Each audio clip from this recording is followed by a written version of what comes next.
Kushina, you banished my son, Tsunade. Now he's gotta save our lives when all we've done is abandon his. What would it take for humanity to get along? How many of us are we gonna have to kill to feel at peace? Kushina asked, not really expecting an answer. Tsunade finally sighed.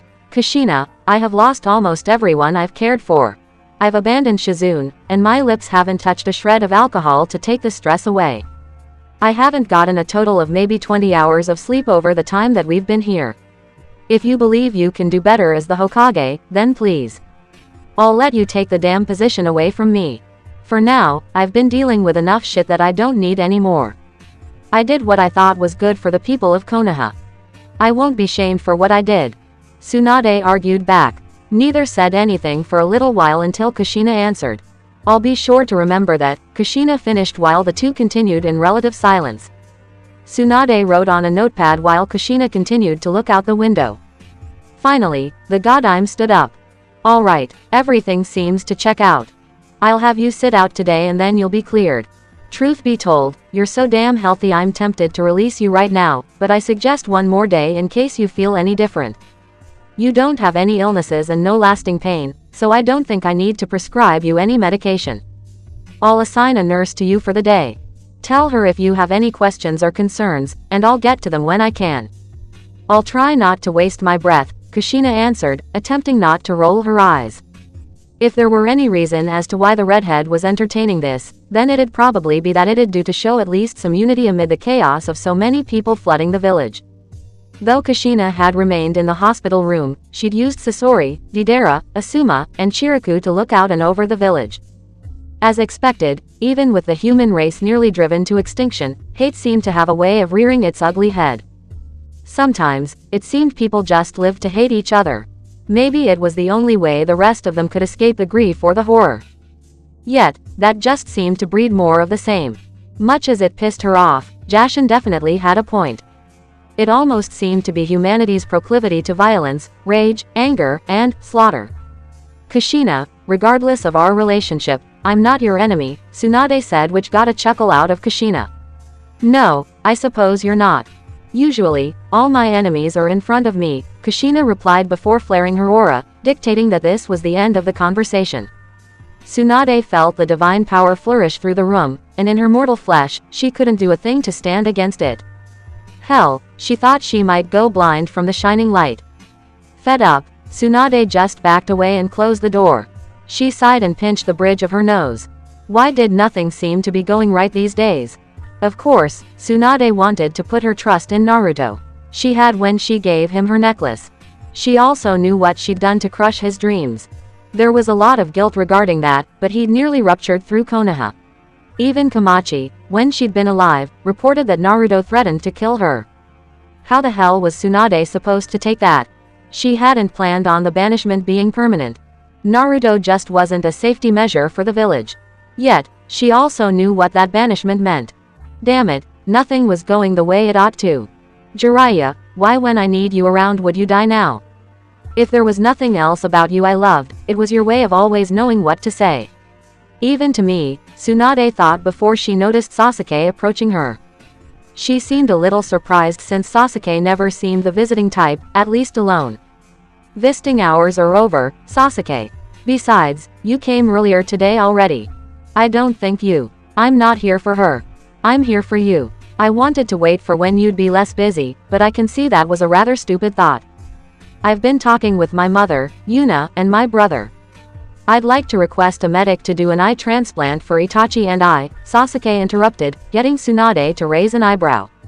After a brief moment of silence, she guided Sasuke to a corridor no one was in. You're thinking of completing the Mangekyo Sharingan? Tsunade asked. Perhaps Sasuke shouldn't have been surprised that the Godime knew about that. After all, one of her former teammates had been obsessed with the Sharingan. There was also a lot of war during her time, no doubt she treated quite a few Uchiha agents. That's right. Over the course of our time, I've noticed that my eyes are indeed starting to grow dim. It definitely started taking effect after that battle back on Earth.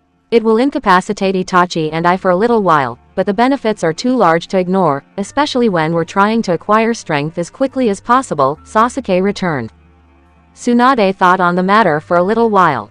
As the granddaughter to the Shinigami, her history with the Uchiha clan could never be denied.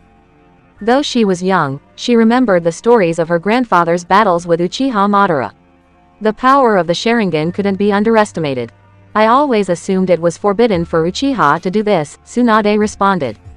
As my mother told me, there is definitely some dark history with my clan that can't be ignored.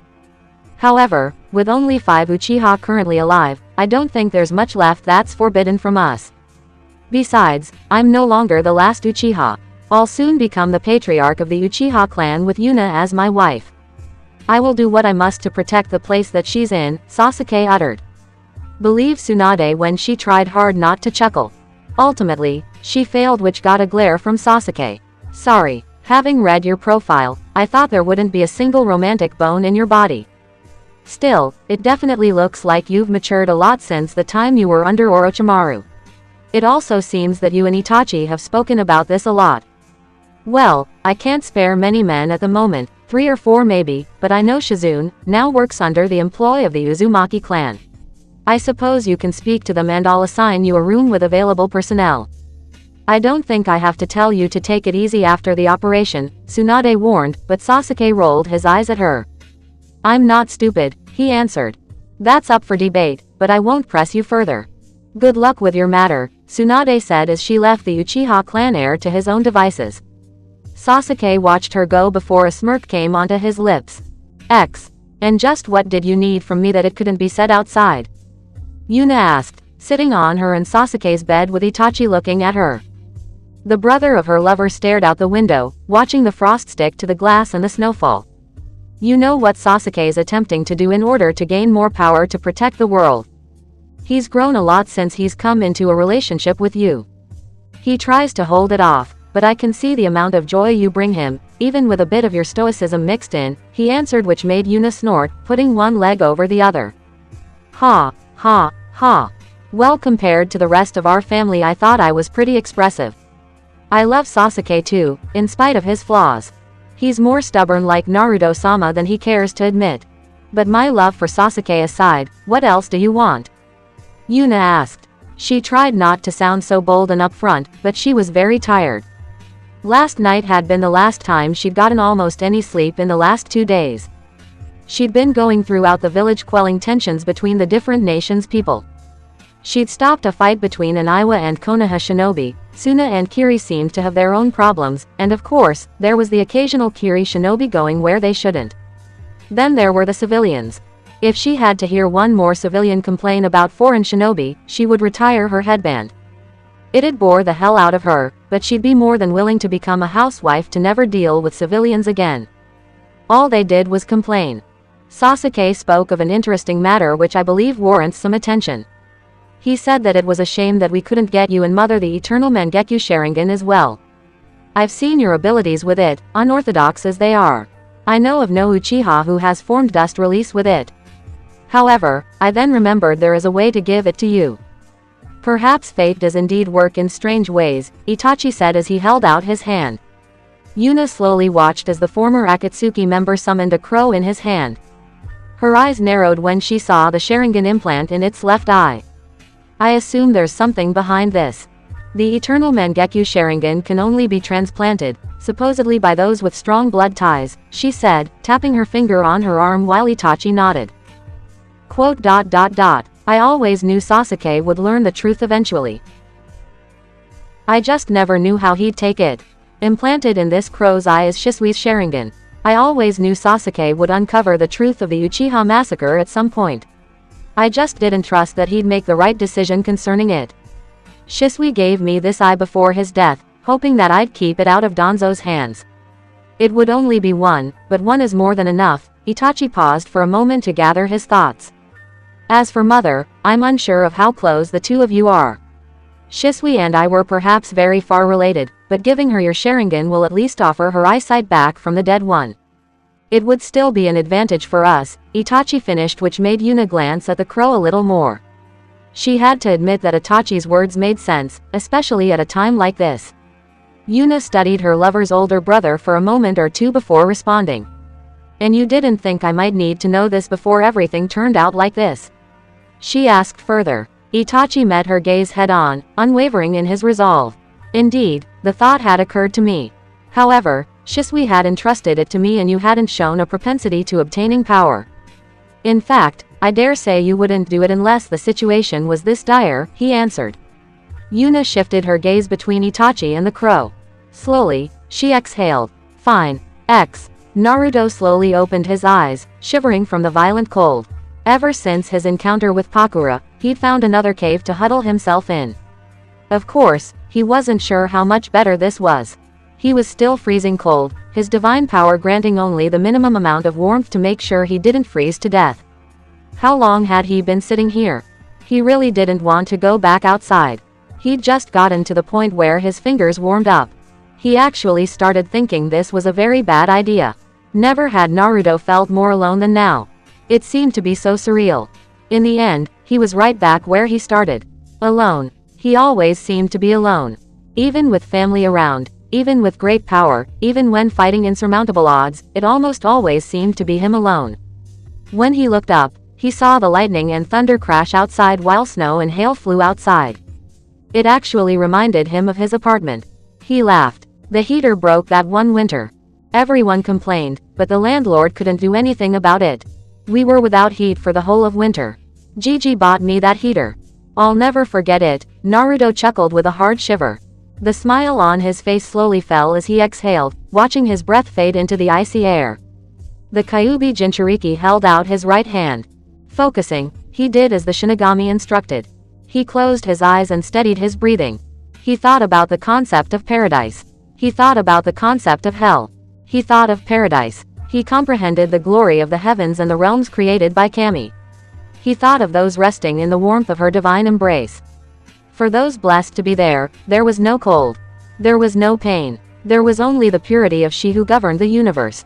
In the flames of her glory, none tire, and none waver.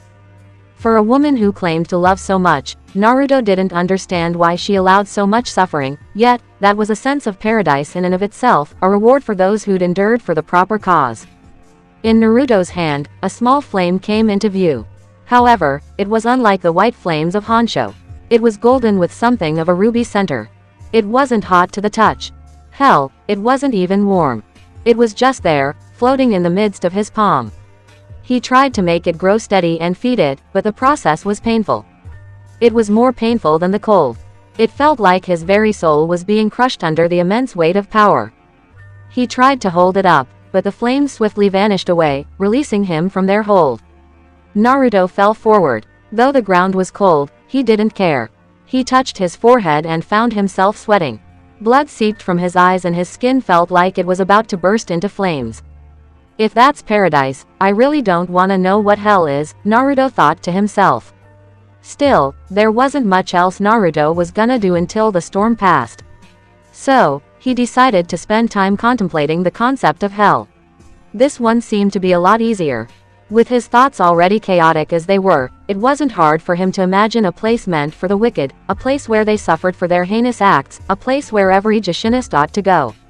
Yet, even they were shown some measure of mercy as their souls were burned until nothing remained. When Naruto opened his left hand, there was a dark purple flame with a blue sapphire center. Unlike the gold flames, these were much easier to maintain. In fact, there seemed to be no difference in the powerful feeling. In fact, it was easy to feed this one as well. Perhaps you synergize with this one so well because you know that's where you ought to go. Why don't you do all of us and yourself a favor and do that? The smile on Naruto's face fell when the voice pierced his thoughts again. His thoughts distracted, the flames dispersed from his hand. Naruto looked up and he saw that the storm had lessened considerably. Breathing a sigh, he stood up and walked out. Of course, the snow and wind blustered against him, but it wasn't nearly as unbearable as before.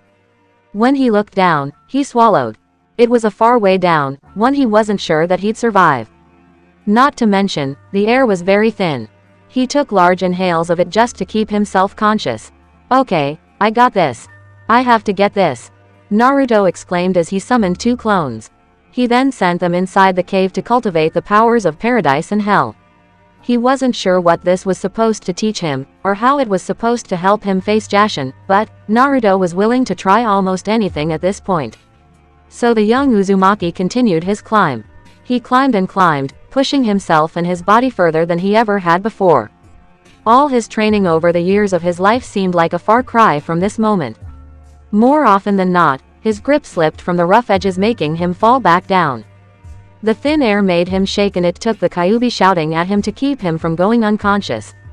In every cave he passed, Naruto left clones to start training in the two flames the shinigami left to him.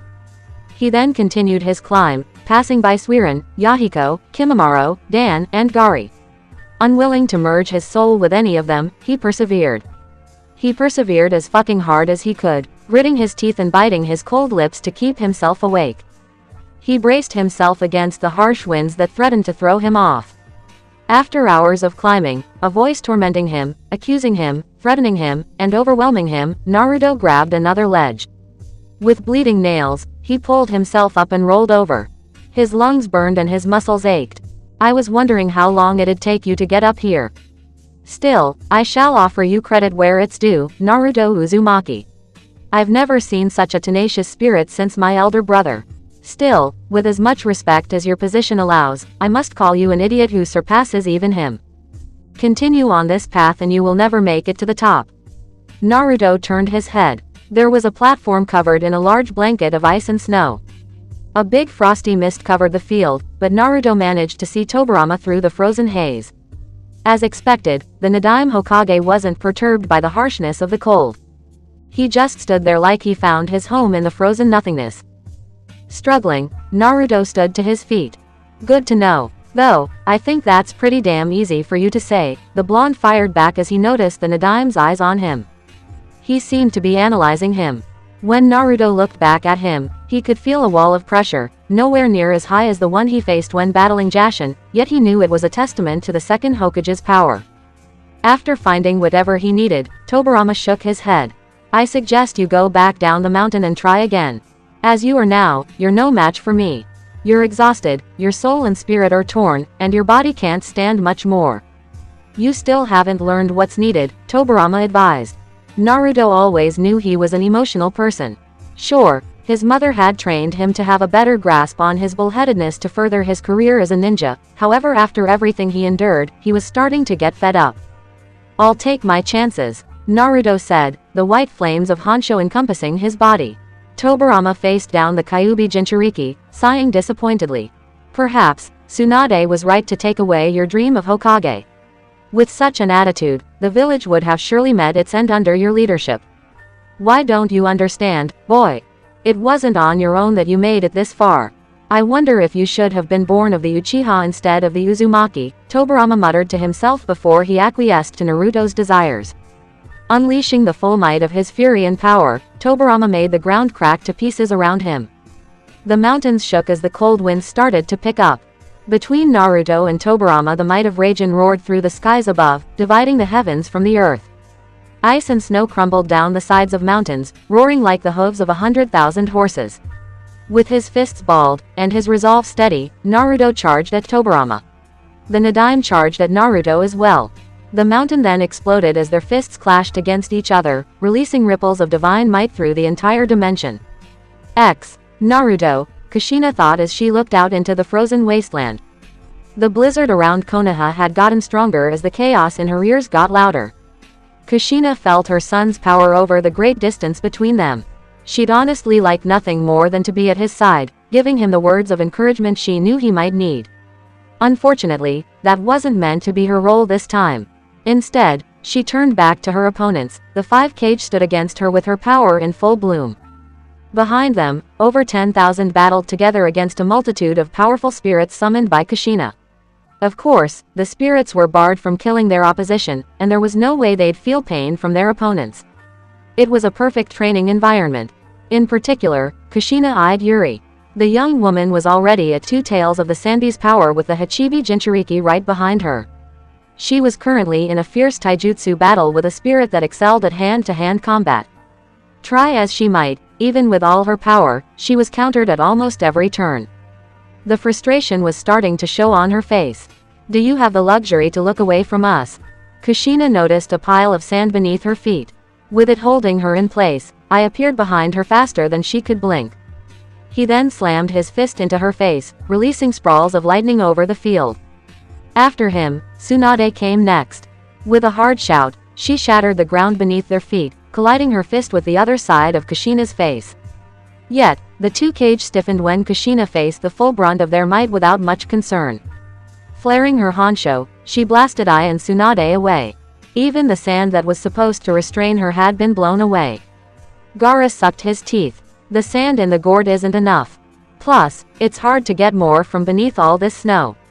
I'm at a large disadvantage, Gaara thought to himself, trying to keep himself from trembling before Kushina's might. Immediately, Kushina appeared in front of him. Gaara stilled. His sand hadn't even managed to react to her presence before she started trading blows with him. Gaara was forced back, each strike from Kushina making his arms tremble. Though he was loath to admit it, he should have seen the signs from his time with Rock Lee back in the Chunin exams.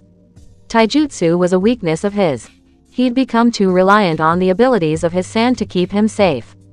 Even when the sand did block, it wasn't enough. Kushina just punched right through it. Then came the pain. There came a lot of pain. Gaara was tossed away next, which opened up room for Mei and Kuretsuchi to come in. They fired globs of quicklime and acidic mud at the Uzumaki matriarch. The redhead danced out of the way of each assault. She ducked her head from a kick from Ai, blocking Tsunade's fist. Damn it, it's just like those beasts back on Earth. No matter how hard I hit, I'm not getting anywhere. Tsunade scowled. She threw out another punch, but Kushina absorbed the impact, burying her own fist in Tsunade's gut. The Godime skidded back from the mother of Naruto. The Gokage looked at her, watching her stand amongst them. Kushina rolled her neck and exhaled. Continue. This is as much training for me as it is for you. We're not stopping until we're all bruised, Kushina warned. Yes, even for her this was training. While it felt good to smack the Gokage around, especially Tsunade, Kushina had to remain professional. These battles weren't just for their benefit but for hers as well. It was actually harder than she thought to keep so many spirits under control amongst the battles with the army of shinobi below. Many of them were unruly, just ready to usurp her orders at any sign of weakness. Anticipating everything was making her head hurt and draining her power faster than even she thought possible. Then there was the battle with the 5 cage, the best of the best. Kushina didn't like this any more than anyone else. The training continued for hours and hours, whether in the intense wind or the still snowfall, they all trained. They trained hard. The battlefield was alive until the very depths of night. By the time Kushina called it quits, everyone was on the ground panting. There wasn't a single person not riddled with injuries. Even Kushina herself struggled to keep standing. Her coils burned from overuse. The strands of her hair flickered between red and white until red finally won out. Exhausted though she was, Tsunade leaned up and watched Kushina fall back. I hope you have an idea for all this. The Godime wheezed, pushing her chakra to heal her wounds. Kushina turned her gaze to the Hokage. Cursing herself, Tsunade couldn't help the shiver that rolled through her body. Kushina still had that commanding aura of divinity around her that could force any mere mortal to lower their head. Tsunade really didn't like the feeling, but apparently, the purpose of the training was to try and get them used to fighting with such an aura around them. Sure, Kushina's aura wasn't anywhere near the level of Jashin or Naruto's, but any resistance to the pressure could only be a benefit to the shinobi forces. The redhead inhaled, her nose burning from the cold. You haven't seen anything yet, she replied, grinning in a manner that even her son would be proud of. Finally, Kushina clapped her hands, which got the attention of all those around her. A few people gawked. She's up already. We've been fighting for the last 10 hours. I can't even move, Akunoichi said. Karui was inclined to agree. She was thankful for the combat because it got a lot of frustration out of her and Omoi for what happened to Samui and Atsui, but it became clear that anger could only make up for a difference in power for so long. Against her opponents, Karui found herself wanting. She thought she knew a lot about Kenjutsu. However, when Kushina pit her against a warrior from another world with blade techniques, Karui realized just how much she still had to learn. It was humbling and fucking infuriating all the same.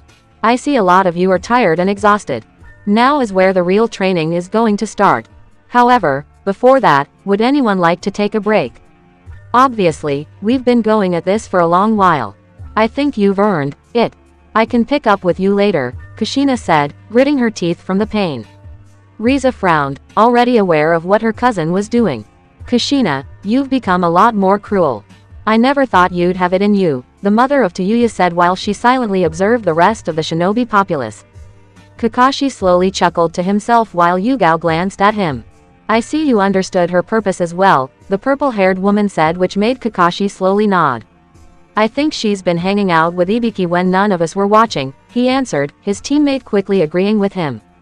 On the other side, Tayuya and Yuri watched as Shinobi and Kunoichi breathed sighs of relief. One by one, they started collecting their things, staggering off the battlefield much to the disgust of Tayuya. Sucking her teeth, she growled. Fucking pricks. Glad to see you've got the time to laze around. She hissed in her thoughts. Yuri merely continued to watch, mainly in disinterest. Fuka shook her head, deciding to ignore the masses in favor of getting some of the snow out of her hair. Not even the cage spoke, instead choosing to observe the actions of the people under their command. Though disappointed, they wondered if they could hardly blame them. Once all the snow had settled, only about 200 to 300 men and women remained. Kushina glanced back to those who remained. You do know this is only gonna get worse, right? She asked. Spare us the intimidation tactics, tree hugger. I'll take a damn break when I'm back in my world and all this fucking hellhole is nothing but a bad dream. Whatever you have for me, I can take it. An Iowa shinobi said, slamming his fist into the snow. Despite the disrespect, Kushina didn't care what anyone called her at the moment. Instead, she stood amongst the masses and sat in the snow.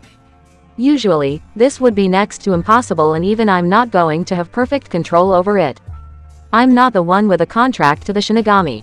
However, I've been granted certain authority and I now realize that there is a method my son and I missed. With us as the anchor, we shouldn't be the only ones who can merge with spirits, Kushina said as she tried to focus. In spite of her injuries, her red hair turned white. Her cloak surrounded her body and she clapped her hands together. Surround me, all of you. I warned you. This is where the real training starts, she said. Yuri was the first to get up. For Yukimaru's sake, she sure as hell wasn't going to run away from an attempt to get stronger. However, she had an idea of what Kushina meant by this training. Yuri had already done it before when she faced that woman Takiwa back in those caves. Granted, the separation of her soul from Shizune and Ebisu's was even more painful than she thought. Yet, Yuri sat in front of Kushina. Karui and Omoi were next. Both had enough of the nightmares and the tears. Since coming into this land of frost and ice, they'd been training relentlessly to make Jashin pay for the hell they'd been put through. They wouldn't stop here. They couldn't afford to. Don't you dare think of leaving us out, Karui said, taking a seat next to Yuri with Omoi right after. Then came Fuka, Kakashi, Yugao, Karen, the 5 Kage, the Akatsuki, Konan, Fujikas, Darui, Irabi, and hundreds of others gathered in the snow with Kushina as the center. Finally, Kushina inhaled and exhaled. The matriarch of the Uzumaki clan had never been one for prayer, but she figured she needed all the help she could get. Please let this work, she pleaded as she started to spread the power of Honsho over the shinobi populace around her. Of course, humans weren't meant to take in Honsho. Such power of the gods was enough to burn their bodies away until not even their ashes remained. However, Kushina focused on finding a tether where they might be able to partake of the power just long enough to not kill them. It had happened with Kakashi, Yugao, Yuri, and many others, though that was after months and months of being exposed to the smallest amounts of it. While they didn't have that luxury, Kushina suspected that she could bolster their defenses so long as she acted as the link, turning the power of Honsho into something that mortals could use. Were she to cut the link, she'd have to take all the Honsho with her. If any of it was left inside the masses, they'd be dead before they ever opened their eyes again. The thought of so many lives in the palm of Kushina's hand was a humbling, terrifying, and exciting experience. Yet, she had a deep responsibility for all of these lives. She couldn't fail now. Then, Kushina spoke. By the authority of the Summoner of Death, she called the spirits to appear before her. 300 spirits did so and, with Kushina linking them, connected their souls with the mortals around her. Immediately, Karui bit her lip. Fuck. Is this what it's like? I feel like I'm being torn in half. She grimaced, not knowing that others were having the same thoughts. Even Kushina was no different. However, into the cold night, with Kushina's power keeping them warm, everyone trained within the depths of their minds, battling and learning under warriors the likes of which the elemental nations had never seen before. In the meantime, Kushina stood in her own space, breathing slowly as a man stood in front of her. "We shall try again," he said. Next to Kushina stood Deidara, Asuma, Chiriku, and Sasori. All of them didn't much like this idea, yet they stayed their tongue as the man walked over to Kushina and merged her soul with his. A trail of blood slipped from Kushina's lips, but she kept herself focused even as the spirit connected to her. Veins pulsed in the corner of her eyes. With a grunt, the matriarch of the Uzumaki clan opened her eyes, the full force of the Byakugan appearing within them. Yura exhaled slowly, kindling a fire from a few stray pieces of wood she'd gathered on her journey into the frozen wasteland. She had no idea where these pieces came from. Perhaps it wasn't all ice at the start. She imagined a forest, a civilization long gone away, people going about their lives until a never-ending age of ice came upon them. Still, she wasn't about to complain. This was a string of luck that she needed. She'd been walking for so long and she'd still seen neither hide nor hair of her lover, Naruto. The spirit leading her seemed to be a weird one. Whenever Yura stopped walking, the woman would fade away. She only appeared when Yura bothered to start walking again. In the day, she was like a barely visible wisp in the wind. At night, she was a barely flickering piece of fire. Yura looked at her hands. They were riddled with frostbite, making her thankful for the fire. She'd been sitting here for an hour at least trying to warm herself up to continue her trek. The mountains continued to roar and tremble in the distance. In an odd sense, they sounded like blows of thunder, shaking the very foundation of the realm she and everyone else was in. Yura breathed warm air on her hands. Really, what am I doing out here? Maybe Kushina-san or Yuri would have been better for this. But, it's not like I can turn around now. I don't even know where I'd turn around to, Yura thought. Her eyes grew heavy and she nearly stumbled into sleep. Forcing herself to stay awake for a moment longer, she stoked the flames with a wayward stick. She then offered a small prayer to the shinigami. Once finished, her eyes closed her eyes and fell asleep. Yura wasn't sure when the frost and ice melted away into nothingness. A black void surrounded her. When the young Uzumaki opened her mouth, there was no sound. Either her ears didn't work, or her voice didn't. Both were horrifying prospects. Luckily, her eyes were still working. Like the light at the end of a tunnel, it was too far away to be recognizable. Yet, there was a lot of warmth to be had there. It was a warmth she longed for. Yura started walking. She walked, and walked, and walked, and walked, yet she never got closer to the light. I have to be going insane, Yura thought. After what she thought was an hour or two of walking, Yura finally stopped, frustration welling within her. She wanted to scream, but nothing came out into the soundless void. She couldn't even hear herself scream even though she knew her muscles were working overtime to produce the chorus of her anger.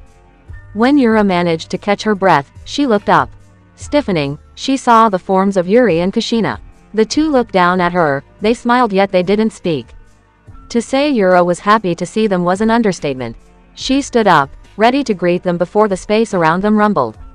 Yuri and Kushina looked up. Yura followed their gazes. In silent horror, she stared at Jashin combating her lover, Naruto. Blows struck through the air and jutsu flew about like wind and rain.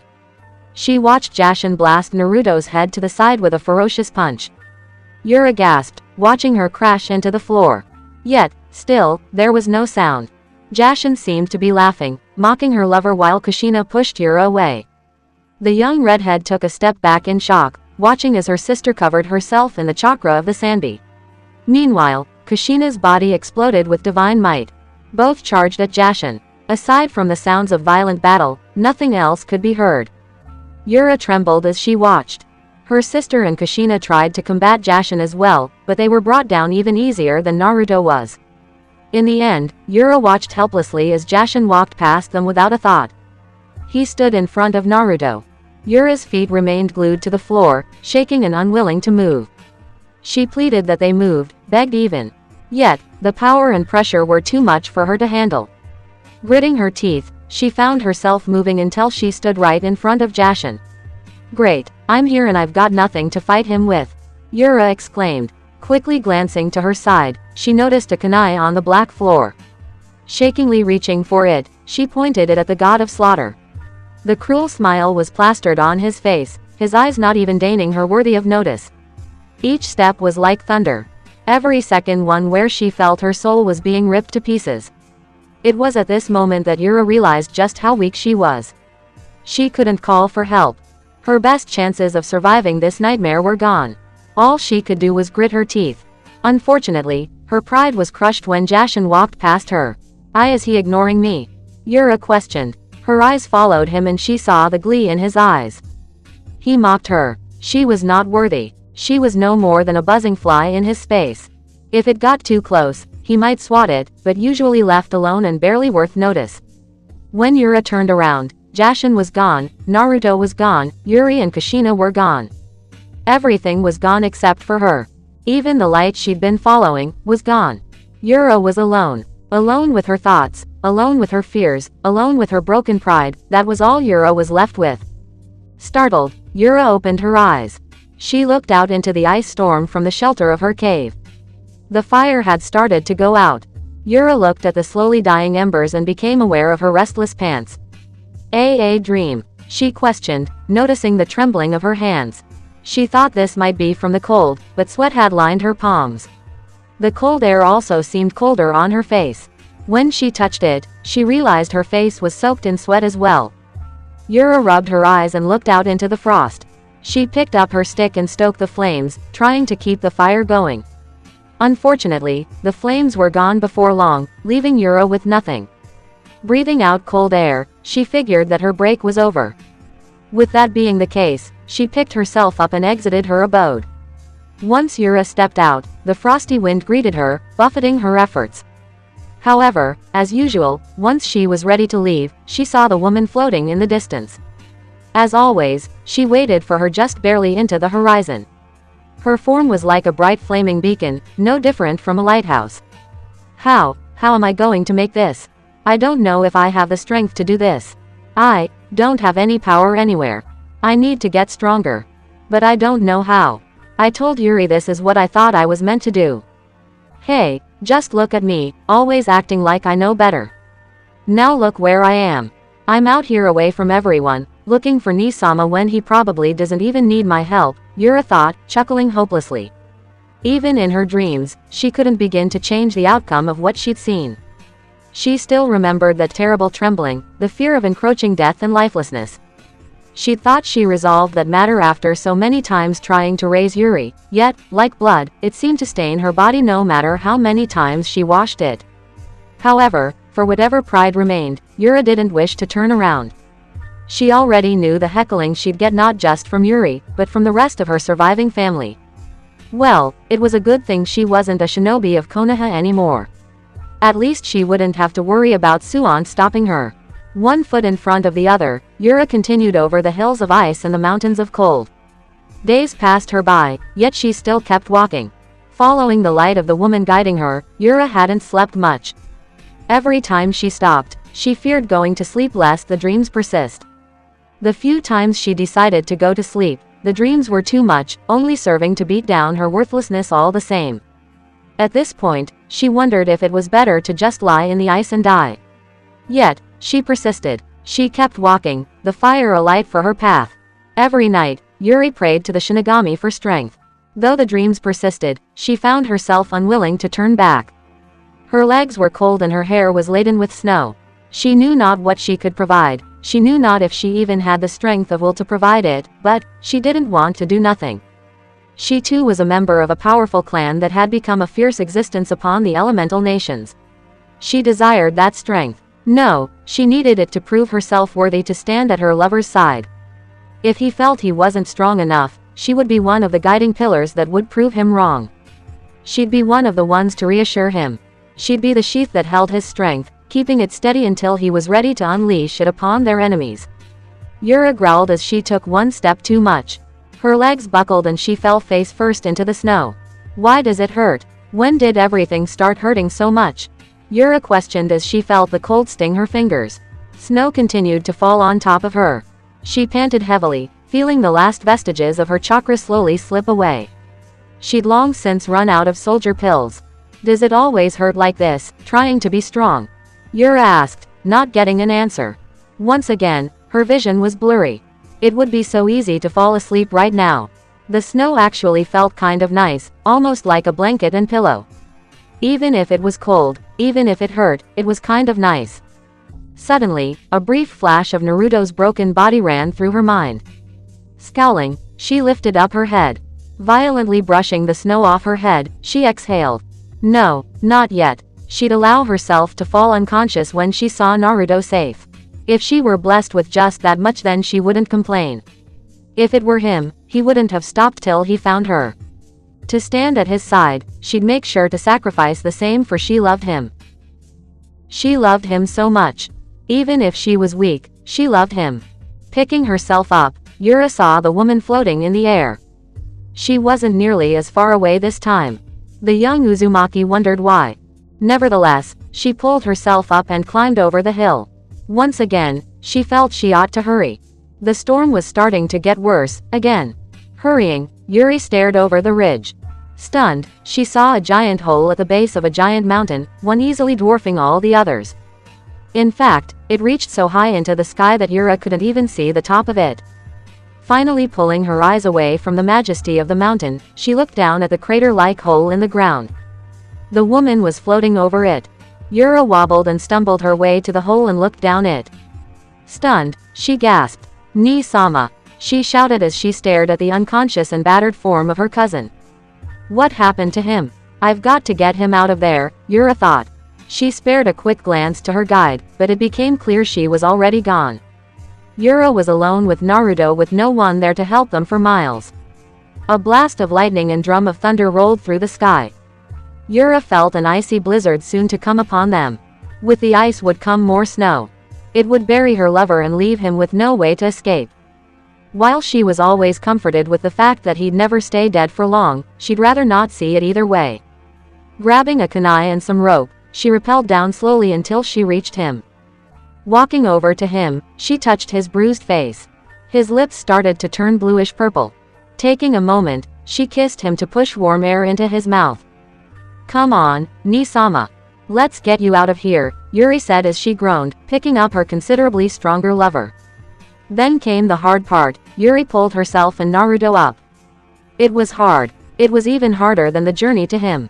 "Ni-sama, ramen diet. We're doing it when you get us out of this." Yura swore as her muscles burned. Did she forget to mention that her hands were freezing cold? She felt like she ought to mention that. Truth be told, Yura had no idea how she made it out of the hole with Naruto on her back. She'd actually fallen back into the crater at least twice and had to do it over. Yet, she persevered and stood out into the harsh winds. Anxiously, she searched for a place for them to stay. She dragged Naruto as far as she could along the side of the mountain.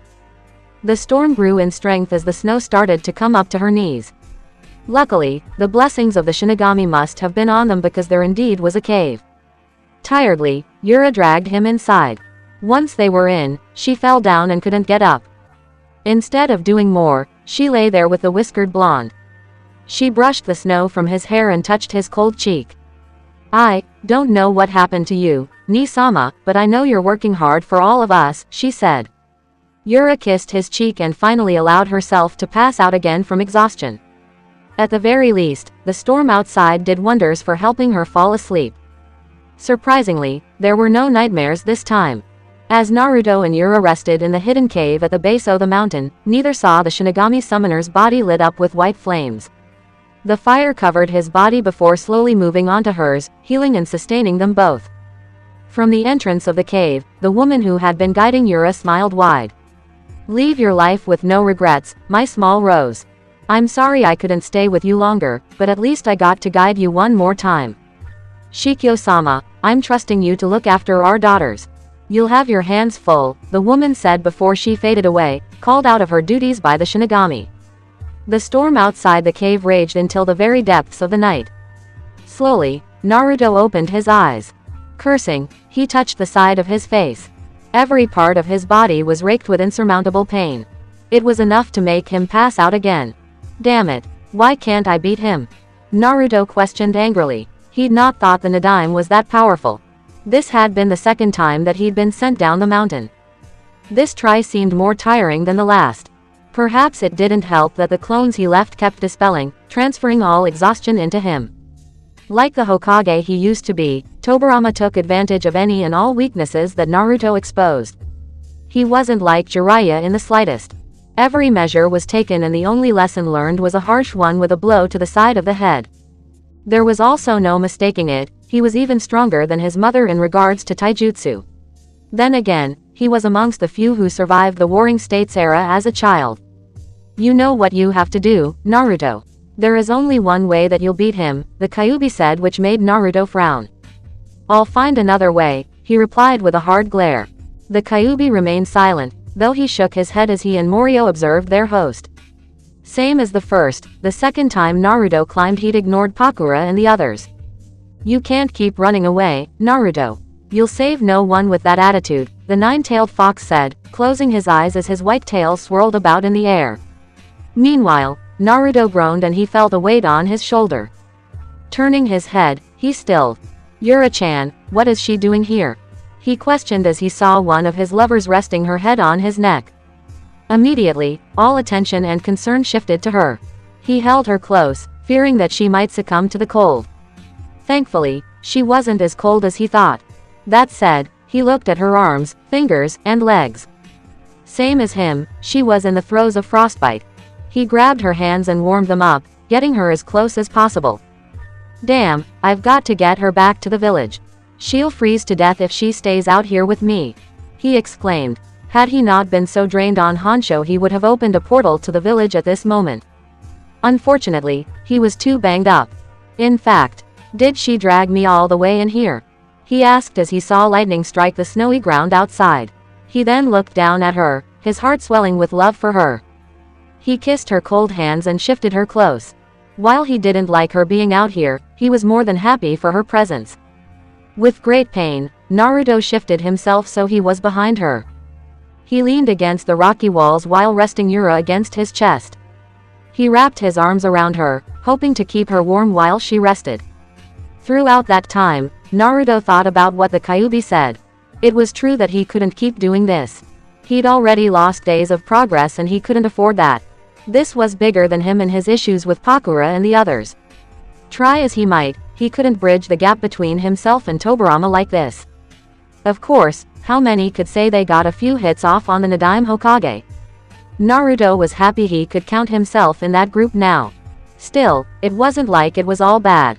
Holding out his hand, Naruto held up the golden flames that represented the powers of paradise. They were much clearer and stronger than before, illuminating the cavern with its light. Still, Naruto hadn't exactly had the chance to use them against an opponent. He knew not what they were supposed to do. The same could be said of the hell flames. The dark purple flames danced around the palm of his hand, burning bigger and brighter than the paradise flames. Don't ask Naruto why, but he enjoyed the look of the flames. He also needed no guesses as to what they were capable of. A blazing inferno of torment wrought on the deserving for all their wicked deeds until their souls turned to cinders. Perhaps he could make use of these against Tobirama. No, it might be better to use them in conjunction with Pakura and the others. Naruto didn't wish to waste any more time on failed opportunities. Alright, we'll try it your way, the whiskered blonde said. Glad to see you're waking up to common sense, brat. Now rest. We shall deal with the matter of your adventurous girlfriend tomorrow, Kyuubi advised. Had Naruto not been so tired, he would have offered a retort. Instead, he closed his eyes, sharing his warmth with Yura in the cool of the storm outside. Finally, there were no voices. There was just peace. The next time Naruto stirred from his deep slumber, it was from a wonderful touch on his bruised cheek. Groggily, he grabbed the hand and smiled. It took his mind a bit to catch up, but he remembered last night. Not that I'm not happy to see you, but I think you owe me some answers, Yura-chan, Naruto said as he opened his eyes to see Yura clearly out of sorts. The young redhead chuckled nervously. Why yeah, I suppose I do, don't I? She asked. Truthfully, she hadn't gotten this far. All her energy had been put into just surviving the journey over here. Sometimes, she wondered if she'd even make it. Now, she knew not what to say. The only thing she could do was, be honest. Listen, Ni-sama, I, MMMMNGH. Yura gasped as Naruto kissed her. A wave of tension that had been building slowly melted away as the warmth of his lips made her body shiver against the contrasting cold. She turned to face him as his tongue wrestled with hers. She touched his chest, feeling the strength of his arms pulling her into him. She loved him. She loved him so much. When they separated, Yura took a moment to let the pleasure settle from her brain.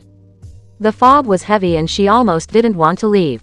Nevertheless, she felt a lot more relaxed from before. What was that for? She asked breathlessly. I know you relax after we kiss, he answered, a cheeky and smug grin on his face. Yura didn't like it, but she couldn't deny the result. She also didn't like it when Naruto stole one more quick kiss from her. Stop doing that. She fired before her lips were taken once more. Naruto laughed as she punched his chest. He then did it again, which she didn't even try to stop. Instead, she kept growling after. Once the contest of lips had passed, Yura sighed and looked out into the storm. I really don't know why I'm out here. It's funny. Back in Konoha, it seemed like such a good idea. Even through the tragedy, I saw how many people have lost themselves even with friends close by. Yet, you had no one, isolating yourself from the rest of us. If there's anyone that shouldn't be alone right now, I thought it was you. I want to help you, Ni-sama, even if I don't know how. However, I think I'm supposed to be here because I was led here, she said. This made Naruto surprised. It equally made the Kyuubi and Morio surprised. The two beasts looked at each other. Morio slowly nodded, which made the Kyuubi growl to himself. Someone led you. Who? Naruto asked. A fair question, Yuri assumed. Would you believe me if I said it was my mother?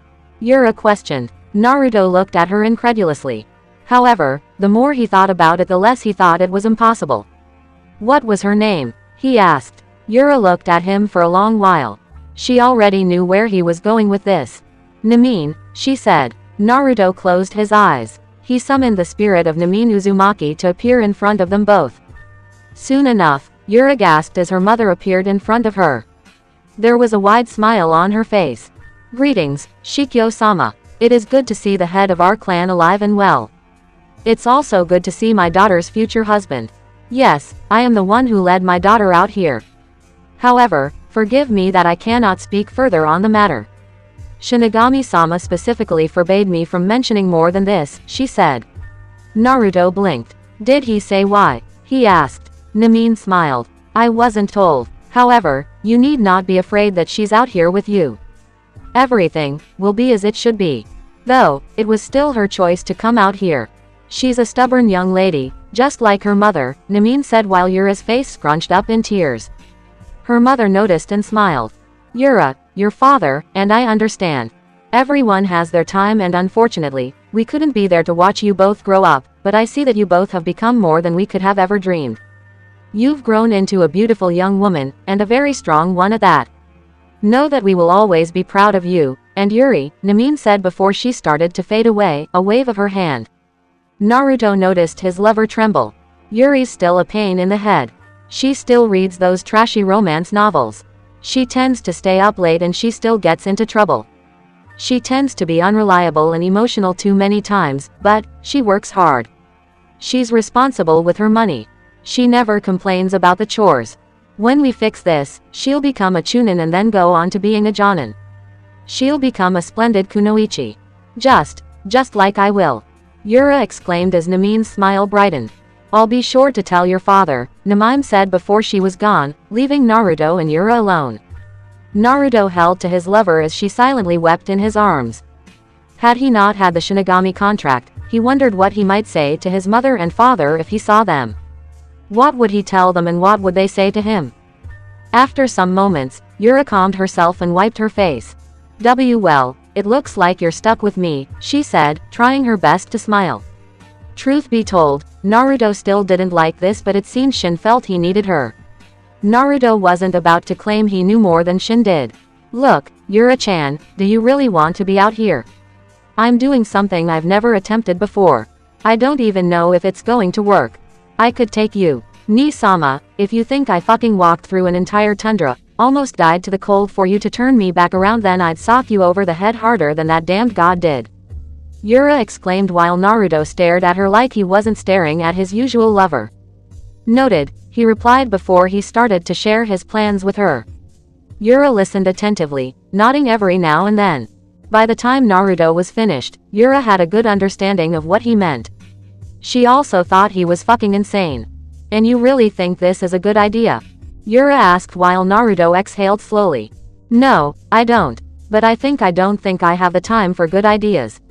I'm well aware that I can't keep Konoha and the others here. We'll run out of supplies eventually. I need to use all the time that's available to me and this is the best idea I can come up with, Naruto argued. Yura opened her mouth, but then closed it. She didn't like this even if she agreed with him about the circumstances regarding Konoha. She didn't have the heart to tell him that they'd nearly started killing each other if she'd not stopped it. Tensions were already high even when Yura was there. She had no idea what could be happening now. So, we're climbing a mountain, one that reaches so high into the sky that our lungs might collapse. She asked. Yup, Naruto exclaimed. Yura put her head in her hands. Great, just great. The two Uzumaki waited one more day. In that time, Yura watched her lover continue to work with two flames, one gold and the other violet. Surprisingly, though the flames weren't hot to the touch, they were still warm as they pushed the cold out of the cavern. Yura questioned what the flames were used for, but Naruto wasn't even sure. That's what he was learning as the shinigami taught him. Once the morning came, Naruto left two clones inside the cave while he and Yura looked at the mountain. For Yura, she shivered, and not from the cold. The mountain was enormous, it almost seemed like it ascended into the very realm of eternity itself. To say Yura was not looking forward to this was an understatement. In fact, she was really not looking forward to this. Last chance to turn back, Naruto said, taking notice of Yura's unsurety. He hoped she decided soon because the cold was blasting snow and ice at them. It wouldn't be long before the entire area was covered in more snow, burying them where no one would find them. I'm good, yeah. I got this. It's just like the cliff training grounds in Konoha, only bigger, thicker, and longer, she said. Despite himself, Naruto chuckled, unable to take Yura's words. She looked at him strangely, but he waved her off.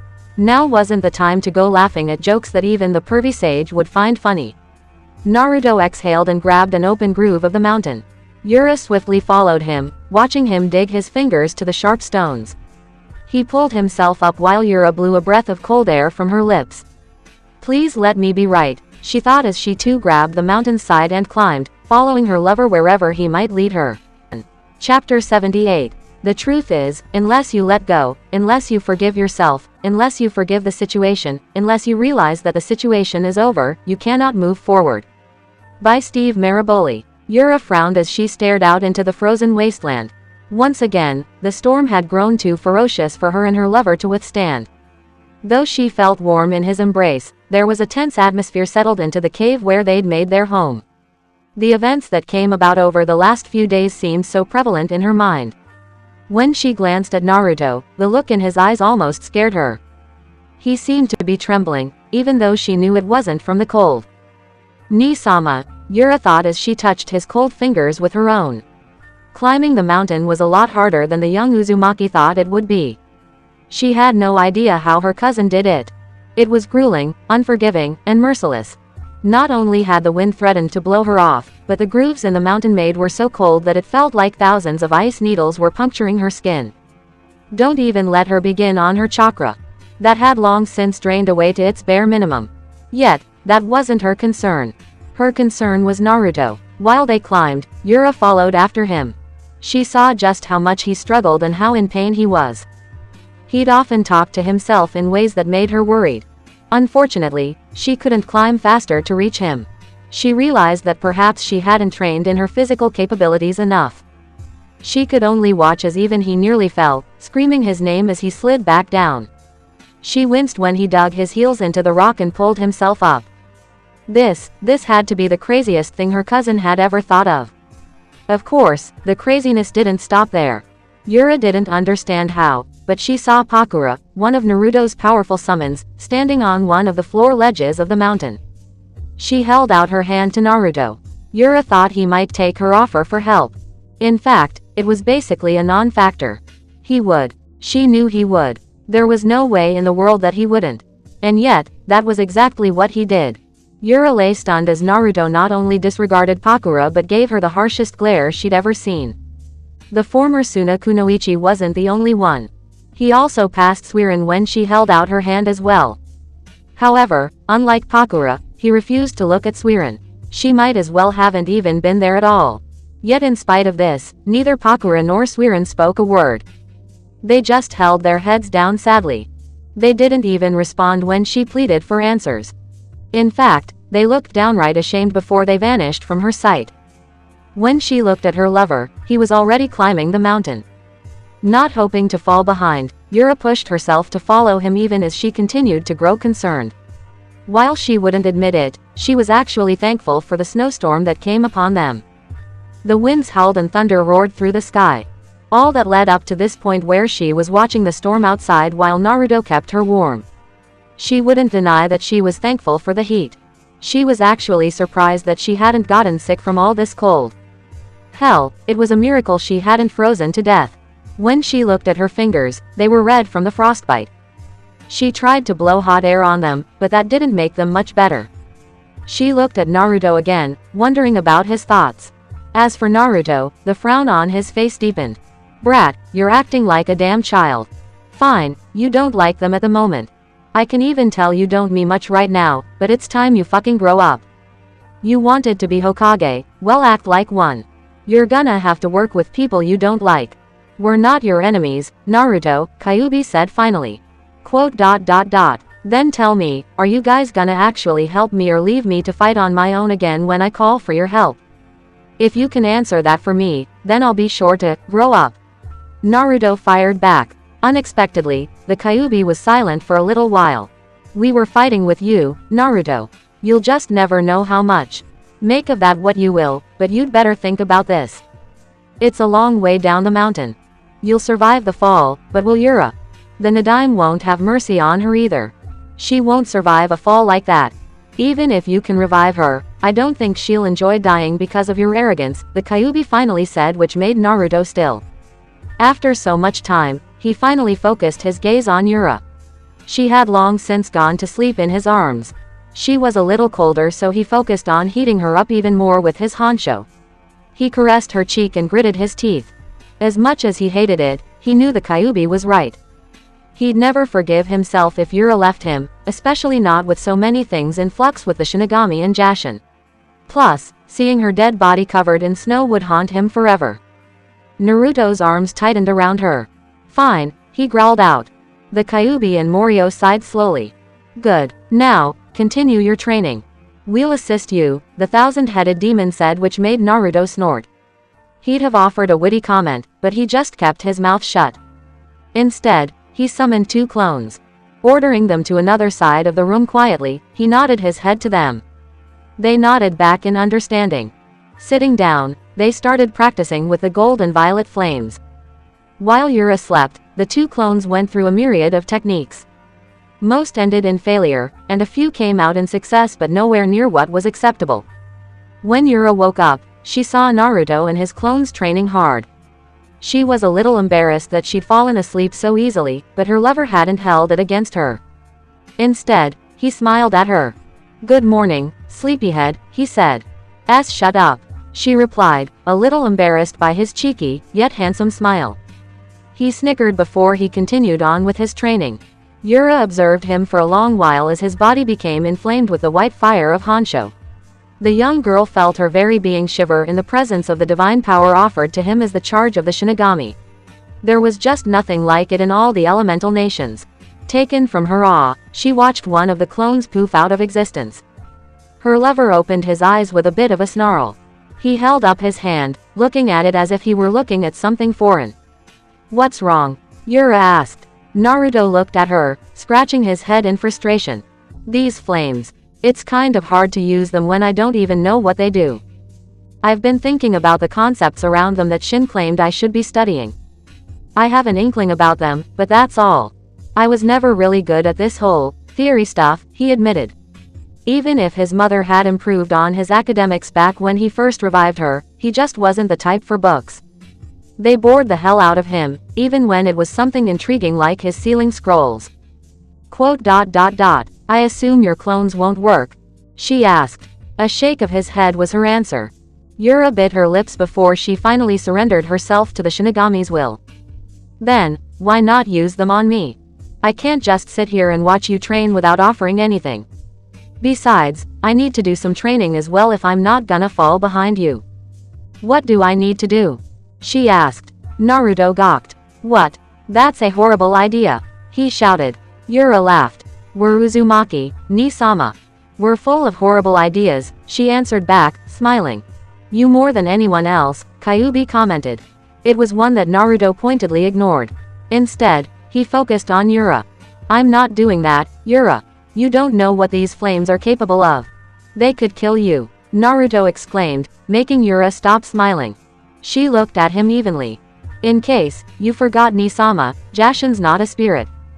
You're gonna need something living to test it out on. Now, in case you've forgotten, you and I are pretty much the only living things out here. Unless your flames work on the Kyuubi and the Thousand Demon, she mentioned, grinning when she saw Naruto not answer. Indeed, he tried to use them on those two.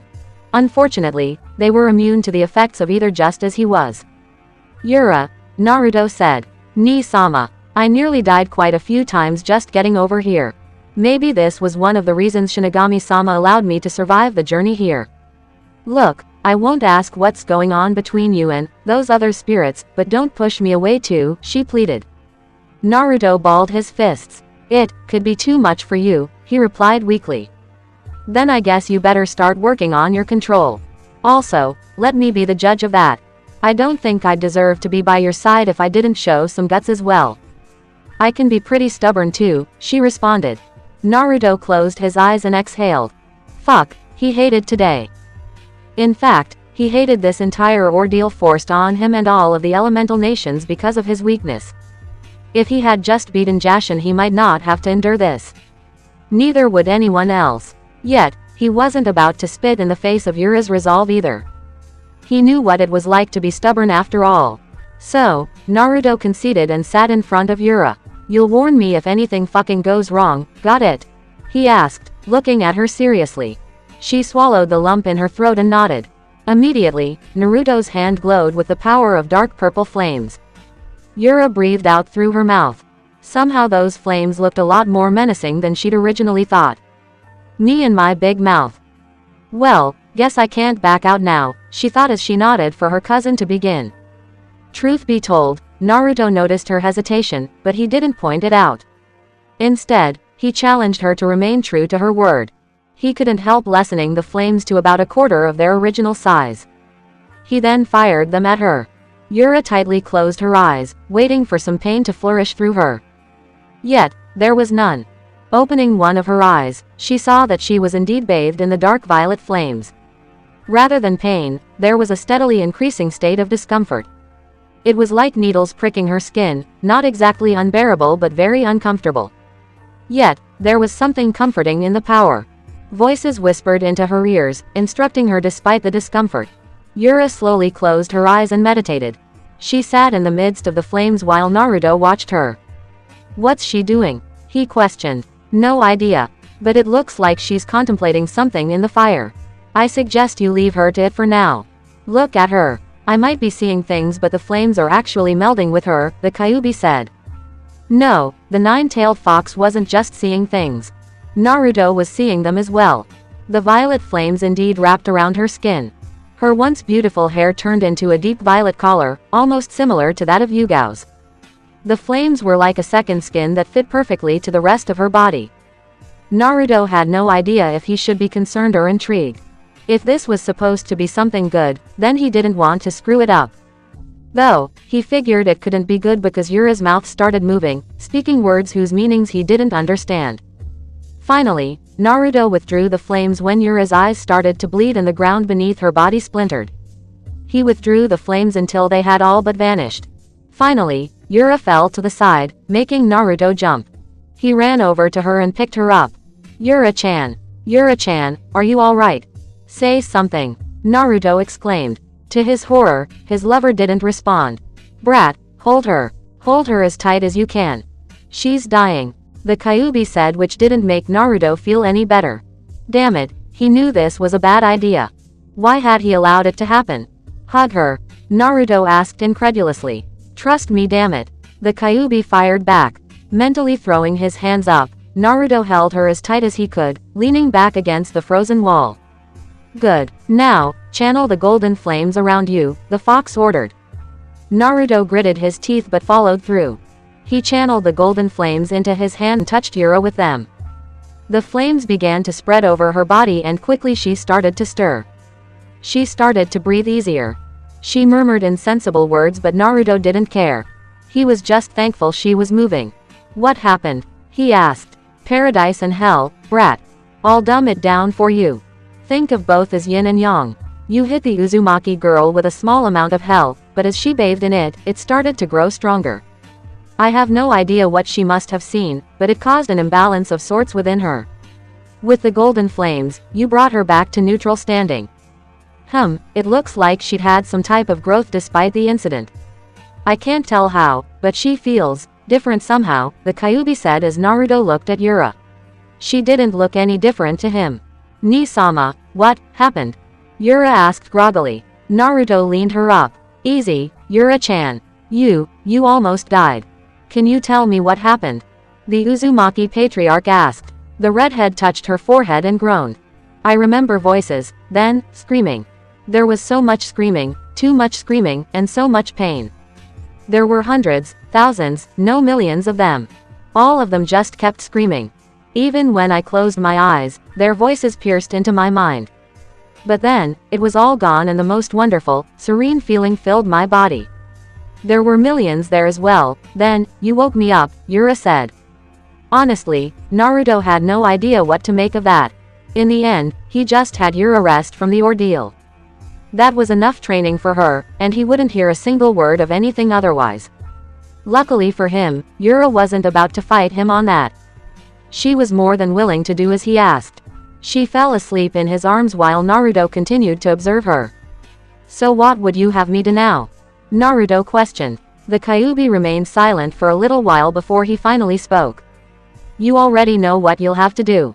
I don't think I need to bring it up to you, the Kyuubi said. Naruto clenched his fists, hugging Yura for maybe his own sanity.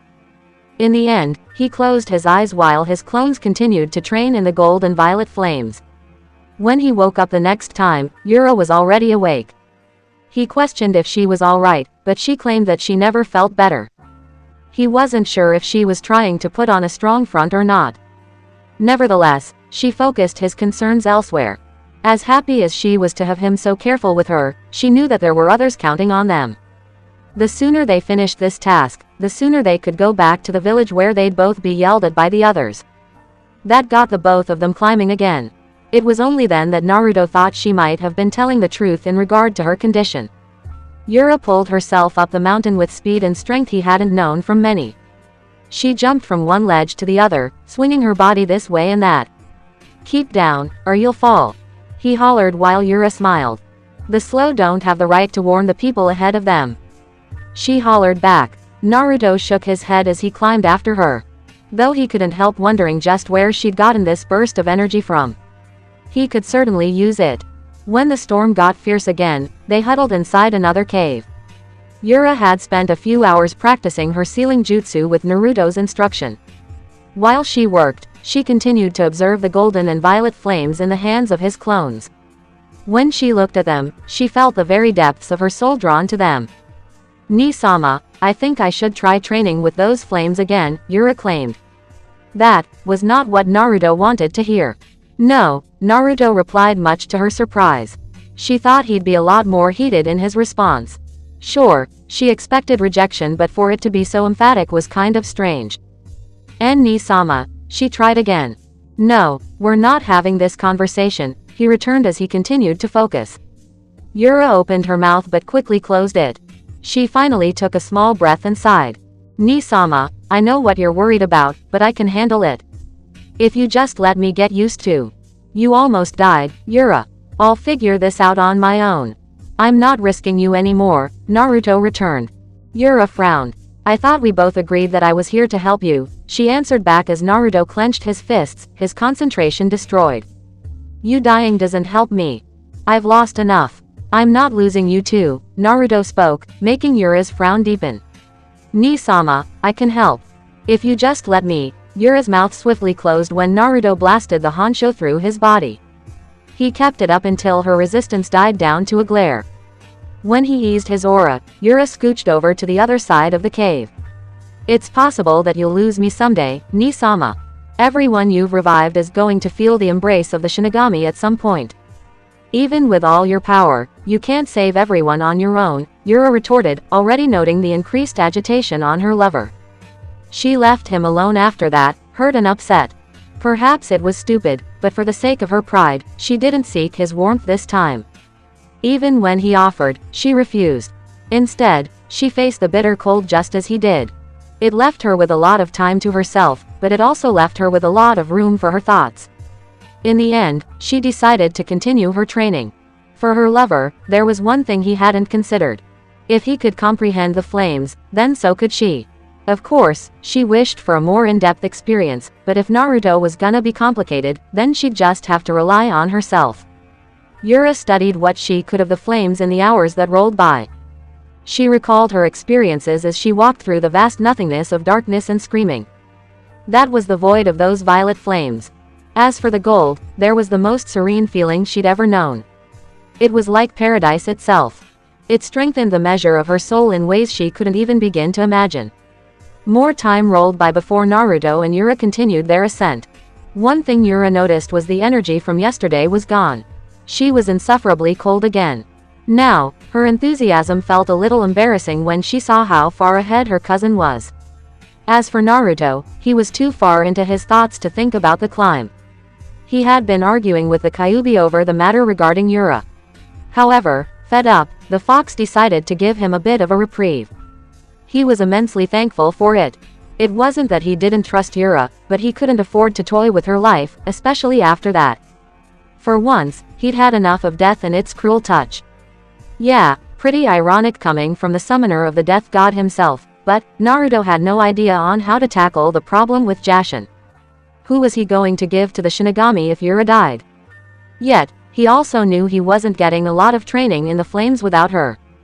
As expected, he needed to understand the concepts of paradise and hell more. The Kyuubi and Morio offered him their own answers to the problem, and those had greatly helped Naruto, but it wasn't all that he needed.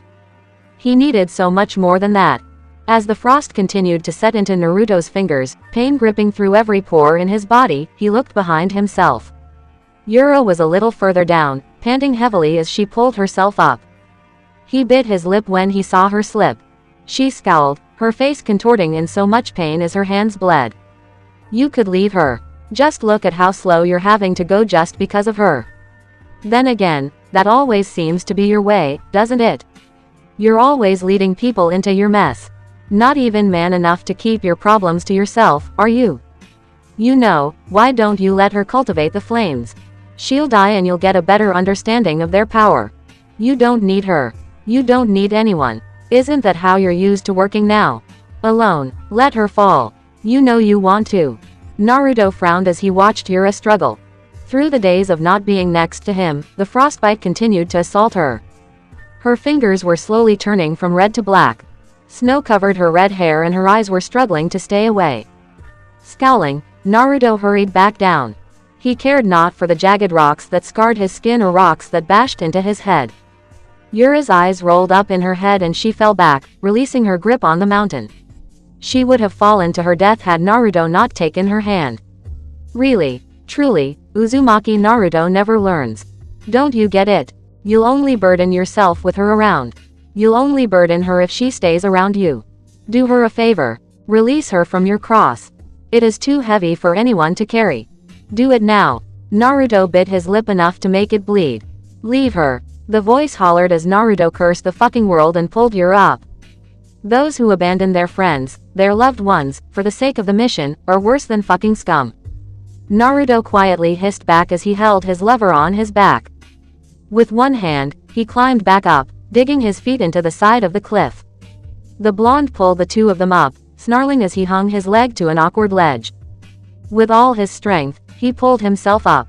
The air thundered and lightning struck so ferociously that it struck the side of a far-off mountain.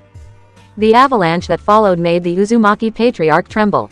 The loud noise quickly reverberated to his mountain, releasing a stream of violent snow and ice upon them both. Cursing, Naruto hurriedly pulled himself up and moved Yura beneath a cover of stone. He held her close, feeling the stone under his feet shake like it might break into 1,000 pieces. He prayed it would stand, otherwise he'd have to make use of other methods to make sure they survived. Thankfully, he didn't need to, as the floor held against the onslaught, allowing him to continue his climb. Ni-sama, I'm sorry, Yura claimed, which made Naruto chuckle. Shish, you just focus on trying to breathe, Naruto encouraged.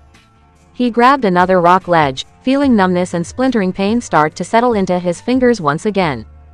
As he held onto the mountain's jagged stone, there came another hand out to him.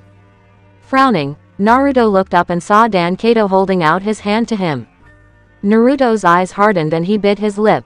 Once again, as always, the cold seemed to melt away as he stared into Dan's hopeful eyes. They were the same eyes he probably held during his fight with Jashin. The Kyuubi and Morio silently observed, glancing at each other every now and then. As for Naruto, he was broken from his thoughts when he heard Yura cough. Wordlessly, he pulled himself and Yura up. He walked past Dan and took Yura into the cavern available for them. He hadn't seen the sorrowful frown on Dan's face as he gently lay Yura against the wall. Morio held his head down. He's still not. Wait, Kyuubi uttered, interrupting the dark dragon's thoughts. They continued to watch as Naruto slammed his fist into the side of the wall. He then turned around and walked outside the cave and into the freezing cold. The Kyuubi Jinchuriki stood before Dan Kato, making the man perk up. He held out his hand again and Naruto looked down at it. Closing his eyes, he grabbed Dan's hand in a firm shake. It was then that Naruto saw Dan with the brightest smile on his face. Unfortunately, Naruto didn't quite feel that smile coming to his face.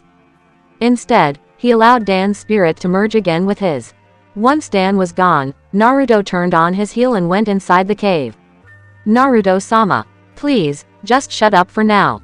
We have work to do, so let's focus on that, Naruto fired back, silencing any of Dan's attempts for some measure of conversation. As his lord, Dan wisely obeyed while Naruto held Yura in his arms. He quickly flared up his power and warmed her up.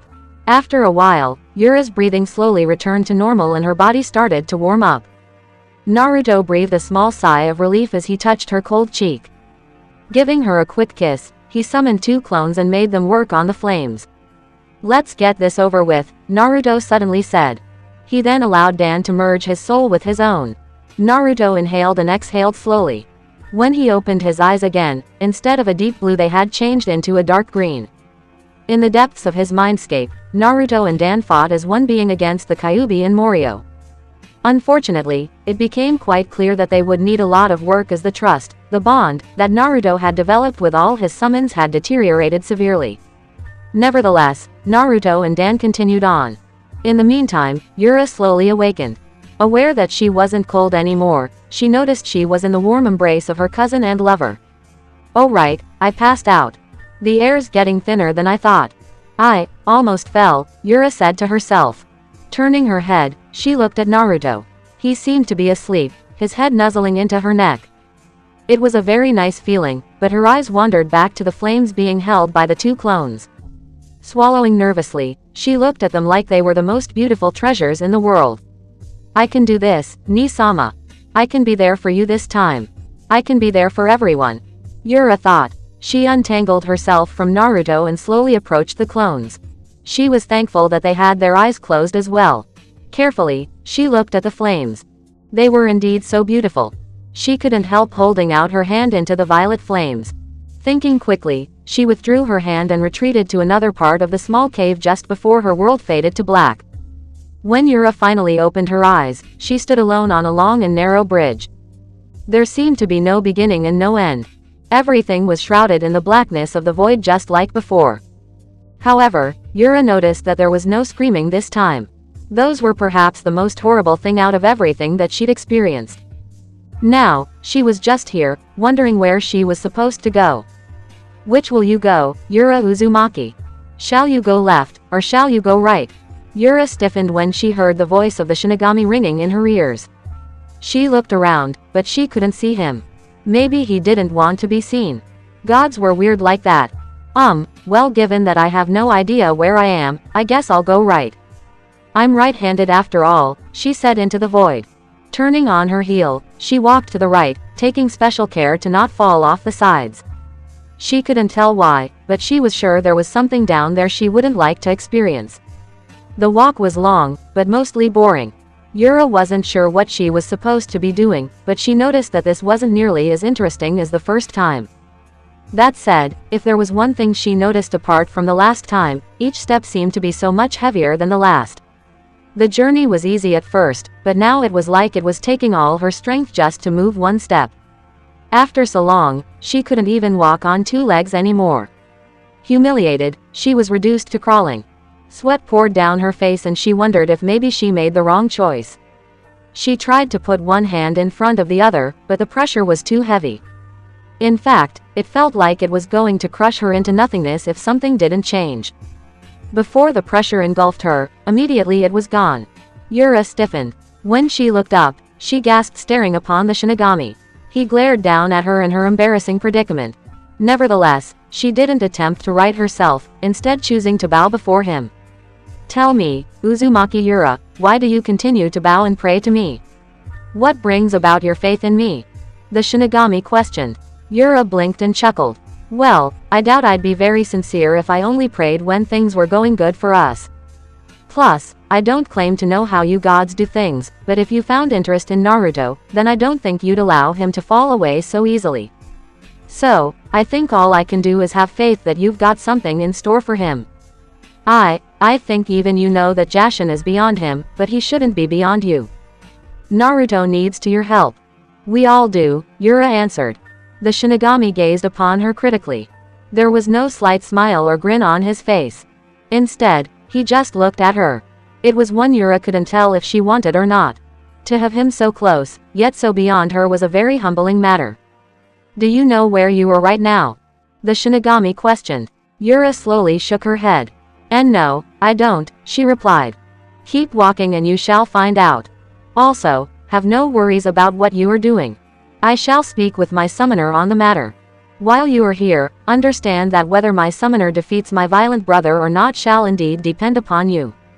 However, understand one thing, I allow you to be entrained here. As you are, no mortal has gained the honor before, the shinigami said before he faded away. Yura blinked, grunting when she felt the pressure return. Great, how the hell am I supposed to figure out where I am if I can't fucking move? The young Uzumaki questioned. She growled, pulling herself up as hard as she could. While Yura continued in her own training, a fury of explosions followed in the depths of Naruto's mind. With Dan's spirit merging with his own, the Kyuubi Jinchuriki dodged the blows from the Kyuubi in Morio. It wasn't an easy matter. The tails of the nine-tailed fox were quick and unruly. Naruto found himself being forced to defend their blows while the dark dragon released blasts of pure chakra from his multiple heads.